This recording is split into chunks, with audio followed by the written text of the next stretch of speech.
welcome back. We're about 1 to 2 months away from the summer, and as every single summer comes, I feel like all teams have to make decisions, either on which players to buy, on which players to sell, on which players to keep at the team. I brought here 4 teams who I think have a very big decision to make this summer, and I'll kind of give my opinion on if I was this team, if I was the owner of this team, which move or which decision I would make for them. Real Madrid has to decide whether or not to renew Vinicius Junior's contract.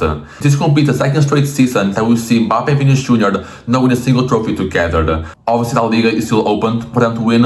I think it will be very hard for them to beat Barcelona, but then like Copa del Rey, Champions League, the Supercopa is all gone from Madrid. And even last year, they contracted as well. So I feel like every single person in the world, I feel like even the people at Real Madrid know that this experiment with Mbappe and Vini is not working out. And if they want to be successful, they kind of have to let go of one of them. I mean, it doesn't matter which manager you bring in, because they've gone through Ancelotti, they've gone through Xabi Alonso, they've gone through Arbeloa. I think there's going to be a new manager coming in the summer because Arbeloa hasn't been that great this season to justify him keep remaining upon this summer.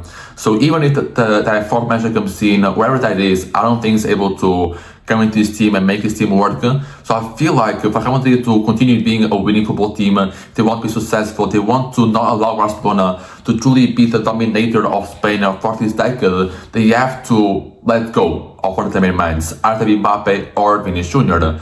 Also, it comes down to which is easier to kind of sell, Vinicius Junior or Mbappe. And obviously, looking at Mbappe's wage, looking at how his status is to the team, because obviously, even the team is not playing that well, Vinicius Junior has also not played well. Mbappe has had massive goal scoring seasons, he's playing very well for Madrid, he's going to be their best player both this year and last year. So it makes it easier to see a Real Madrid team looking to offload Vini rather than offload Mbappe, because Mbappe has been that great. And even though obviously Vinicius Junior was in amazing form before Mbappe joined, obviously won Champions League trophy when they were like the country of Vini, Rodrigo and Bellingham. I just feel like Vinicius Junior is not the same player that he was maybe 2 years ago. I don't know what happened, maybe injuries, maybe something out of pitch. Yeah, looking at him playing for Brazil, for example, that is something that that's like environmental Mbappe. He's not been able to play that great with Brazil. He's not been a star player for any means. So the fact that Vinicius Junior has been able to play well for Brazil and Real Madrid, at least not play to the standard that we kind of hoped Vini will play, it feels like Vinicius Junior is going to be the worst player. And also, I don't know what the market is there for Vini. I just feel like it's not going to be that big. So maybe the difficulty of a transfer or someone bringing a transfer for Vinicius Junior in Europe will be harder than the difficulty from Mbappe, obviously. I like Chelsea is a team that has kind of both the money and the lack of figure quality to try and bet on Vinicius Junior. But apart from Chelsea, I don't really see any other team trying to go after them. Maybe PSG as well. But again, I feel like that's the only weak point of Vinicius Junior in terms of being able to find him a move, is that in Europe, there will be a lot of teams who are going to be after them. If he's open to moving to Saudi Arabia for a little while, I feel like there can be a lot of teams there who have the money and opportunity to bring him there. So for me, obviously, if I was Real Madrid's president, if I was Florentino Perez, I'll be way more open to selling Vinicius Junior and not renew his contract. Either let him go next summer, which should be when it expires, not this summer, but next year's summer. So I'll either let him walk away that summer for free and keep going for the year, trying to build a team around Vini and Mbappe, try maybe like give it one last shot, try bring in a manager that maybe more for project manager, that maybe needs like 1 year to get settled, and then try to renew this era without Vinicius Junior, or try find a team that's open to bring him in this summer. Maybe wait for the World Cup, see if he has a good World Cup there, good enough for some team out there that wants to try and take a bet on Vinicius Junior. But for now, if I was Florentino Perez, I'll prefer to not renew his contract and see where he can go next this summer, or then let him go for free next summer. Barcelona has to decide which loan players they're going to bring back. Obviously, Barcelona is a team that has various money problems the past few seasons, and they kind of resorted to bringing free agents or low-cost signings or even loan players. And I feel like this season specifically, they've massively hit on the loan players, both Marcus Rashford and João Cancelo. Also, Rashford came in as a guy from Aston Villa, or Man United as well, while once from Aston Villa wasn't that great. I feel like the quality was always there. I feel like you kind of see it was more of a tactical thing that you will work out on a Mourinho and a mental thing. Now he came to Barcelona as expectations of someone trying to revive his career, and even though like even he's had some rough patches here and there, I feel like even like this past month he didn't really play that much for Barcelona. But he's still a guy that either is playing as a starter or as a backup. He's someone that's been great for Barcelona. It's been a very key piece for them. I have so many rumors of Barcelona trying to bring in on a permanent fee into the summer. So there's again another proof as to how good it's been for Barcelona and how key of a player it's been. Right, because like Yamal had the injury, Rafinha had multiple injuries, so the depth they have there with Rashford is becoming very, very crucial for them this season. And not only João Cancelo. There is someone that's come to this team with less expectations because it came from Saudi Arabia. I don't think like he played that much the first half of the season. I feel like when Isaac came into the team, he kind of got left out of the squad, and he played that much. Came to Barcelona in search of some regular minutes, trying to make a World Cup squad permanent in Portugal, and it's been great. Obviously, playing a left back, Balde has been someone who has been very consistent in this past 2 seasons, has not really got his place secured at Barcelona. Then you can make Cancelo, and it's been great at position. Offensively, he's someone who's been great. I mean, the game against Madrid, I think it was in the Liga, in which they won 2-1, I think. Second goal was all Cancelo. You can see the quality that he has there, that he is able to give Barcelona the quality offensively is amazing. So now Barcelona has to decide whether or not to keep both Cancelo and Rashford. Obviously, I feel like if Barca was a team that had money to be able to keep both, because Rashford, I feel like his buy option is around 30 million euros, and Cancelo, I don't know how much that buy option is, or even as a buy option. I don't think it's someone who costs a lot of money. So I feel like Barcelona has to think more smart in terms of trying to spend money. I feel like Cancelo is no radar. I feel like the fullback is someone that Barcelona has had some weaknesses in, especially this season. But he has been great. Condé has been great as well. And you're linking João Cancelo being someone who's been great for Barcelona this season. I feel like Al Hilal is a team that doesn't really need the money and won't be able to kind of really hold up on that signing. Someone who's going to be the man of money. So Barca will be able to bring him in maybe a free. Maybe Al Hilal is able to just get take on the way with Cancelo. So like be one of free to Barcelona. If that's the case, that's like the best case scenario for Barcelona. I feel like Cancelo has spoken about getting a wage cut as well to stay in Barcelona. I feel like all signs point towards Cancelo being able to stay at Barcelona. And if that is the occasion, then they should actually let Cancelo stay in Barcelona. Then Rashford is a different scenario because 30 million euros is something that more of a touchy subject. I read some reports talking about that buy option was dated until March, something like that, and now like Barca had to actually negotiate with Man United or the fee. I don't think that will happen. But United now is in a position where they have way more power over Barcelona, because if that buy options are real and they have to kind of go with United and negotiate, there will be a lot of other teams in Europe who want to link in Rashford. We're able to spend maybe 45, 50 million euros on Rashford to link into the team, and Barca won't have the money to compete with that. And if I was Barcelona, and if that buy option is actually real of 30 million euros, I'll be the first team to spend that. Because obviously, as we now see nowadays, with all these injuries coming in every single team, depth is more important than ever. And I just like someone like Rashford, who's not, I won't say doesn't care, obviously does care, but it's not that focused on playing time. Is happy with a bench role or a squad player role. If you're able to bring in someone like Rashford to your bench, a guy that's able to come on for Rafinha, Lamine Yamal, is able to play in some weaker games, or is able to cover it in for one of those two when they're injured, and have someone like that on your bench, it's going to be amazing, because he's truly amazing footballer. You're going to see to the World Cup, and playing for England. I feel like it's going to be the true testament to his quality. And if Barca has the option to make that by option permanent before the World Cup, that would be the smartest move. That would be the move I would make as well. Manchester United, they have to decide whether or not to keep Michael Carrick as a manager. Obviously, we know that Manchester United have a very lucky history with managers. When Mourinho left this season, brought in Michael Carrick.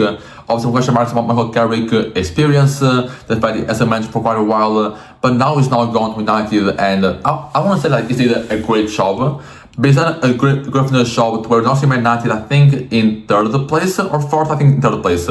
They're very much on the pace to get Champions League spot, which to be fair, if you talk about that in July, August maybe, that would be ridiculous for someone to think that Manchester United to be third in the league table right now.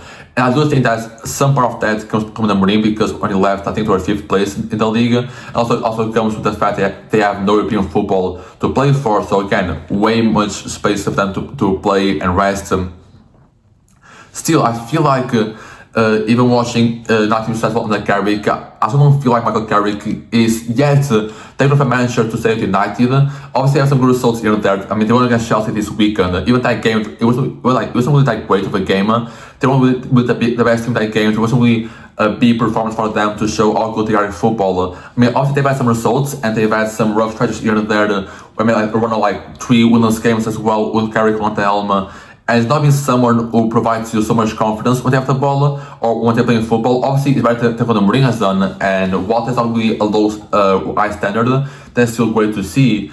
But I don't feel like United should go into the summer with the idea of being carried as a new manager, because we're going to have some big names available on the free market. We're going to have to World Cup, so movement's going to be there, you know. If someone fires a manager from a country, that could be someone that's available, and etc. I feel like United should at least go into the summer with a more open mindset in terms of managers, because Michael Carrick is not enough for him to justify staying as their coach. So I think it was Paul Scholes that put on his story the fact, I'm happy that United didn't win because Michael Carrick's team has played very poor these past few games, blah, blah, blah.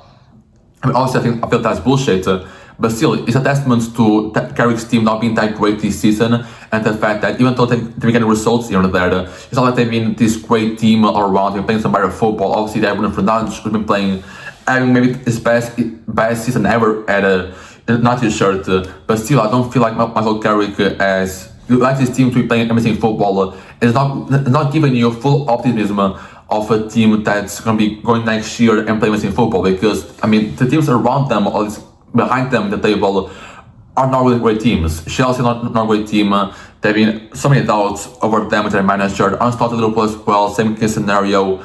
So I feel like if you look at next year, and if some teams around them improve, I don't think they will be able to keep up with that. And also they have to make some big signings this summer. I feel like it's the best to go to new manager this summer. I know that like so many legends talk about the DNA of United and the fact they want a manager who's like really gets the club and knows the importance of the team to his fans and etc. I do feel like Michael Carrick has that to some degree. I do feel like his footballing or managing abilities right now, so obviously he can still improve. I mean, he's still a very young coach, he can still improve a lot. But as of right now, I don't think his management qualities are there at the moment. Obviously, he's done a pretty good job. I mean, there's a possibility of him keeping a job as a assistant manager. That will be something that will be, for me, more exciting for them, because it's a job that maybe he can learn from a big name manager where he will come to summer. Gives you a backup plan if you have to fire someone. Carrick can again come back in and kind of serve you as your long deputy manager. I feel that's kind of the way to go to. Maybe I try to target Tuchel if he gets fired by England. I felt that can be the first name that should be on the target list for United. Try making Tuchel. If not, because I don't know if England is going to be that open to firing him this summer, even if they do have a bad World Cup. I do feel like maybe Nagelsmann, for example, could be a good option for United. Someone more young, but still has experience at the bigger stages, knows how to make his team play football, knows how to develop young players, and that would be a great option for them. So for me, if I was United, I would not go Michael Carrick. I'll not go with Michael Carrick as a new manager for next season. Also, let's decide whether or not to trust Gyökeres as your main striker. Now, obviously, Arsenal is a team that has so many controversies, and I feel like one big weak point on the team is their attack. They can have an amazing defense, they can have an amazing midfield. I look at their attack, I don't see that much quality in their front three, or their front four if you say so, if you include Odegaard. I mean, as is someone I like watching play, someone that obviously has star quality. Saki, someone obviously is amazing, but he's not gone through so many injuries as well. Then like Martinelli, Trossard, Gabriel Jesus, Madueke, even like, I don't say Max Diamond, like Havertz, they don't pay any fear to me, right? I mean, if I was to look at them, look like at not just front three or City's attack or Liverpool's attack or PSG's attack, their attacks are going to be way more fearful to me than Arsenal's. I think it can be a real reason as to why they are where they are right now, being very close to bottling a quadruple.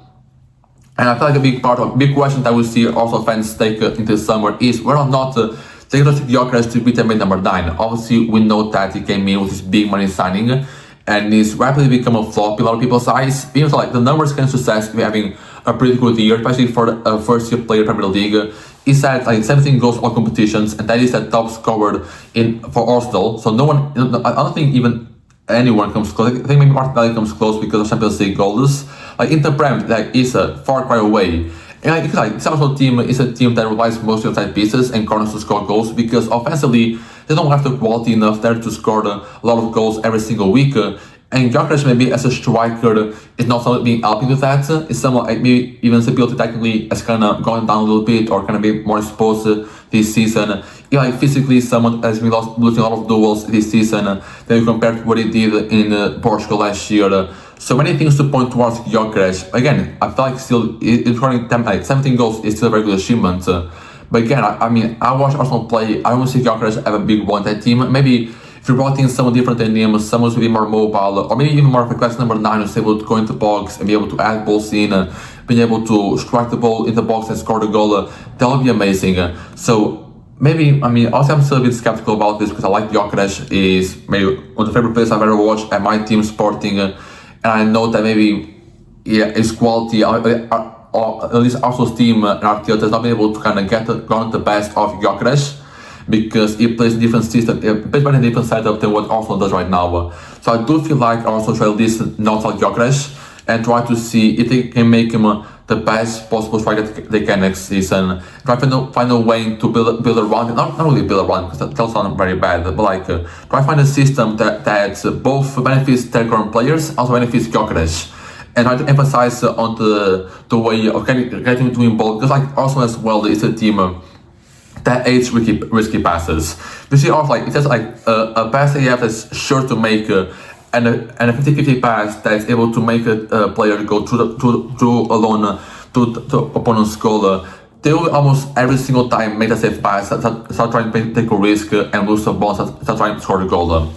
And Gyökeres is someone who loves the risky balls, trying to get those balls in my defensive line, try to make him run for the ball, try to make our defensive line run against him as well.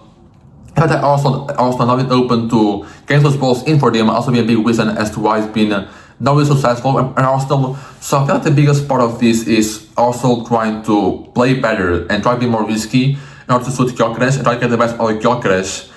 While at the same time, I do feel like Arsenal should go into the summer and try to look at striker options. Now, I'm not saying they have to go out there and like set their sights on a new brand new striker because they have to. They don't have to. I think they have to kind of look at the options, see who out there is able to replace Gyökeres, able to actually improve the quality of this team, either be an Osimhen or someone else maybe on the market.